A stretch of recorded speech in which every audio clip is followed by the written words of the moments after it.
एबे आंचलिक पाणीपाग विज्ञान केन्द्र पक्षर एक बड़ खबर सामना को आसी ते वर्तमान जहाँ सूचना मिली आसंता 8 तारिख वर्षार परिमाण आहरी बढ़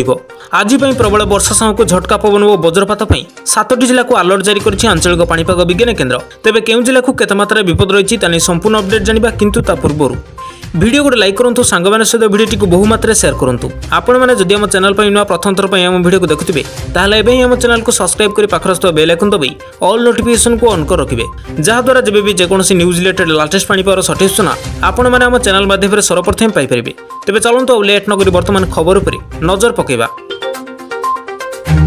तेज आसंता 8 तारिख वर्षार परिमाण आहरी बढ़ प्रबल वर्षा सामू झटका पवन और वज्रपात 7टी जिला को येलो अलर्ट जारी कर आंचलिक पाणीपाग विज्ञान केन्द्र सेहीपरि मध्यम धरण वर्षा सह बिजुली घड़घड़ी नहीं 12टी जिला को येलो अलर्ट वार्निंग जारी कर आंचलिक पाणीपाग विज्ञान केन्द्र तेज प्रबल वर्षा सामू झटका पवन और वज्रपात संभावना जिलागुड़िक होची मयूरभंज केन्दुझर देवगढ़ संबलपुर झारसुगुड़ा और सुंदरगढ़ जिला सेहीपरि मध्यम धरण वर्षा होगा जिलागुड़िक होची भद्रक जाजपुर ढेंकानाल अनुगुल केन्द्रापड़ा जयसिंहपुर कटक पुरी खोर्धा नयगढ़ गंजाम और गजपति जिला यही सब जिले गोटे कि 2टी स्थान पवन बेग घंटा प्रति 30 ରୁ 40 किलोमीटर बेगर बहिब। आसंता 9 तारिख वर्षार गति बदल वर्षा सह वज्रपात झारसुगुड़ा और सुंदरगढ़ जिला को येलो वार्निंग जारी होती तेज सूचना मुताबक विशेषकर उत्तर अभ्यंतर और उपकूल ओडिशा जिलागुड़िक अधिक वर्षा होबार संभावना रही सेहीपरि आसंता काली ठारू वर्षार परिमाण आहरी बढ़िपे सारा राज्य में वर्षा हेब प्रबल वर्षा सह बिजुली घड़घड़ी 7टी जिला को येलो अलर्ट जारी कर तेज आसंता 8 तारिख वर्षार परिमाण आहरी बढ़ प्रबल वर्षा सामू झटका पवन और वज्रपात